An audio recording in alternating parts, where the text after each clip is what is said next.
waxaa magaalada Johannesburg ee dalka Koonfur Afrika ka furmay shir sanadeedkii jaariyada Soomaalida Koonfur Afrika oo sanadkiiba mar la qabto. shirka sanadkan ayaa ah mid ka duwan sanadadii hore waxaana ka soo qayb galay culamaa u diin Soomaaliyeed oo ka yimid dunida daafaheeda sida Sheekh Saciid Raage, Sheekh Shibili iyo Sheekh Dr. Ahmed Yare oo ka mid ah culamaada Soomaaliyeed ee inta badan wacyigelisa Soomaalida Koonfur Afrika. qabanqaabada shirka ayaa waxaa lahaa ururka dacwada Albayaan ee ka dhisan dalkan Koonfur Afrika. furitaanka shirka waxaa ka hadlay madaxda jaariyada Soomaalida, qaar ka mid ah aqoon-yahanada iyo culamaa u diinka Soomaaliyeed ee ku dhaqan magaalada Johannesburg.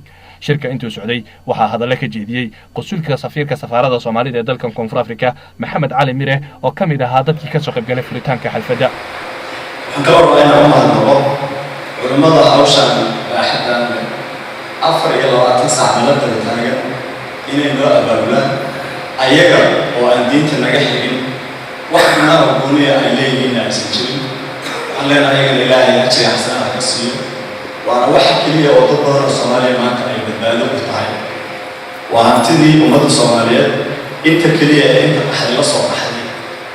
sidoo kale kulanka waxaa ka hadlay Sheekh Maxamed Maxmuud Shibili oo ka mid ah culamaa u diinka Soomaaliyeed ee sanadkan lagu marti qaaday inay ka qayb galaan shirka Soomaalida ee dalkan Koonfur Afrika.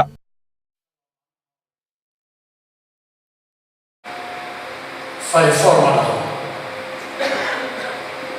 وحكسر سوق قبطان أما قيس سولاي أما كوحي سوق قبطان أما مصالح يركل الدويش يعني نقول سومالي واحد سلاس وكلتين كلنا معلم ولا السعود السعودي Bahjuddin oo ka mid ah qabanqaabiyaha shirka ayaa sheegay in ujeedka shirka uu yahay in la wacyigeliyo ummadda Soomaaliyeed maadaama qodba ay joogaan. iyadana ugu mahadcelinaynaa culumadeena xafidahumullahu tacaala wa ra'aahum noo yimid naga yeelay meelo dhaadheer looga yimid inay nagala qayb qaataan barnaamijkan khayriga ah iyagoo runtii Aydruus Abdi Xasan, Universal TV, Johannesburg.